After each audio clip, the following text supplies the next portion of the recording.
Western Illinois coach Joe Davis, the team coming off second straight FBS game. That was at Northwestern. They're going to be at home. Valparaiso coming to town on Saturday night. So, coach, just some general thoughts about your squad, and then we'll go to some questions. Yeah, we're very well aware that the difficult start just in terms of scheduling. I'm not sure that there's ever been an FCS team that started their season with two Power Four games back to back on the road. So we were well aware of that going in. Obviously not the result that we wanted there Friday night up in Evanston. And to be honest with you, just was looking for a little bit more competitiveness, I think, from our football team. I think when you look at the landscape of college football, the Power Four and FCS games are the scores are all very similar. It's a lot to a little, and so we were aware of that, but I thought that there were points in that game where we had the opportunity to just show a little bit more fight, a little bit more competitiveness, certainly on the offensive side of the ball. But we didn't. And, those games are in the books and certainly a necessity at this level to play one or two of those games every single year. But now we're into the FCS portion of our schedule and excited to get going with this team. Thanks, coach. We got some questions waiting. We'll go Barry first, and then Caden. So, Barry, whatever you got, go ahead. Hi, Coach. Good morning. Happy home game week to you.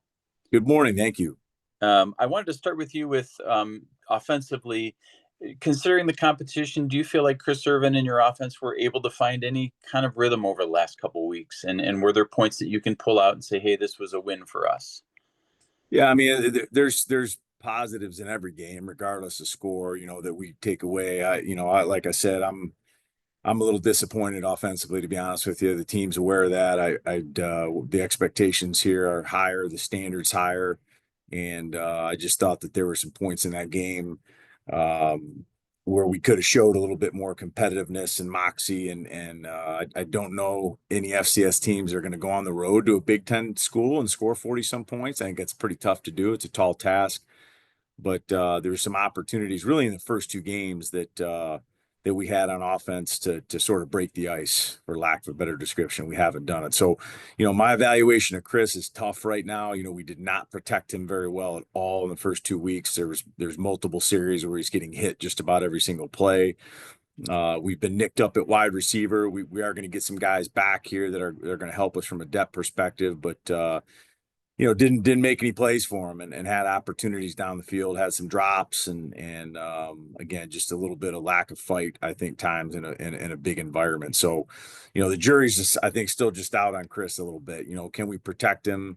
Can we give him some help on the perimeter? And when we do those things, he's fully capable to be one of the better quarterbacks in this league.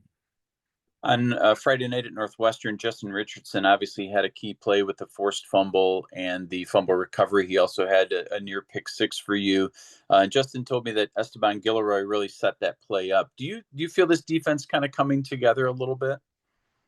Yeah, I hope so. Again, Barry, it's just so hard to tell, man, in these two Power Four games. I mean, you're trying to pull the bright spots out. I do think that there were points on Friday night that potentially last year would turn into really big plays, and our defense is, for the most part, in two very tough environments, limited a massive amount of explosive plays just by tackling and being in the right spot and playing with the right leverage. So, there are some bright spots on that side of the ball. I mean, we're certainly more athletic. You mentioned Esteban Guillory. I've said it since the spring. I think he's got a shot to be one of the best defensive players in this league, playing our nickel position. He's long, he's athletic, he's fast, he's active, he's really physical. He flies around, almost, to a fault sometimes. He gets the big offsides penalty there right before the half, had a chance to go into the half down 15-0, but you take those kind of plays with a player like that just because you'd rather pull the reins back, than have to kick him in the tail. So Esteban, really expect big things from him this fall. Jay Rich is an active corner. He fits the mold of the guys we like here at Western. He was a small college player, an All-American, all-conference, player, and brought him here, and he's got some savvy and some moxie and some football smarts to him, and so wasn't surprised that he was able to force that early turnover. And again, Justin's a kid that we're expecting big things from this fall. Coach, the last thing I had for you is just if you have any update on some of your guys. Obviously, every night you've been waiting on a little bit. Baez, the receiver, and a couple of your defensive guys who left the game with injury on Friday night. Any updates as far as guys you'll get back this week? Yeah, Avery Knight's still going to be week to week. We do not expect him to play this weekend. Fabian Baez is back practicing with us. He's probably going to be a game time decision just in terms of how he feels. You know, we felt coming out of spring that he was, you know, amongst our top probably 2 or 3 wide receivers. Very productive transfer that we brought in here, but he's back and healthy. You know, Jalen Riven got nicked up a little bit with a foot and ankle injury on Friday night. He's going to be just day to day for now. You know, Stephen Oberst, a big defensive tackle transfer that we brought in here that was hurt in fall camp, is week to week. Don't expect him to play this weekend.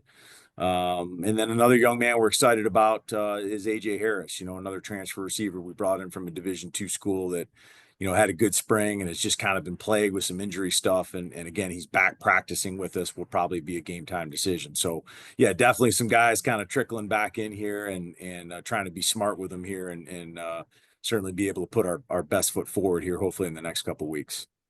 Great. Thank you very much, Coach. You're welcome. Thank you. Caden, go ahead with whatever questions you have. Hi, Coach. My first question for you is that there are 2 weekends here. You got Valpo and Eastern Washington now before conference play. What are you looking to take away in these next 2 games before you transition into OVC play? Yeah, I mean, the biggest thing for this team right now is execution. And the more finite answer to that, Caden, would be running the football and stopping the run.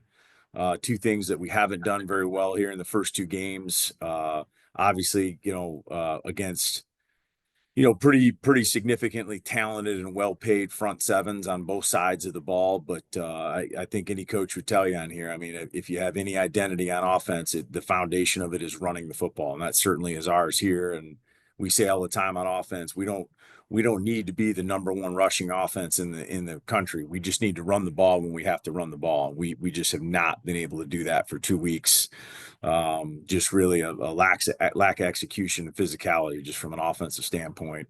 And then, you know, defensively, you're going against 2 Big Ten offenses. It's a little bit hard to judge, but again, you know, to give up 200 plus yards rushing, it's going to be hard to win any game. So that's going to be a big focus for us this weekend, is being able to get into the core of our run game on both sides of the ball and be able to execute at a high level.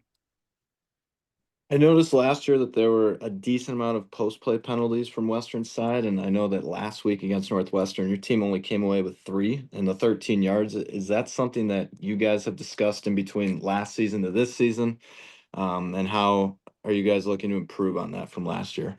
Yeah, it's certainly a marker, I think, of most teams. You know, you make a lot of cleanup, so to speak, in between weeks 1 and 2. There's a lot of improvement just in terms of the operation, and we certainly saw that. You know, we only had 3 penalties Friday night. I was really proud of our guys. We took a delay of game on one of them. That's on me. You know, we kicked a kickoff out of bounds, which is kind of uncharacteristic of Antonio. You know, he's one of the best kickers in the country. And then the offsides penalty I mentioned. So yeah, proud of us that you know, we were able to kind of clean up those penalties a little bit, and certainly look to build on that in the coming weeks. All right, that's all I got. Thanks, Coach. Thanks, Caden. Coach, appreciate your time as always. Best of luck this weekend, and we'll talk to you again this time next week. Great. Thanks so much, Kyle.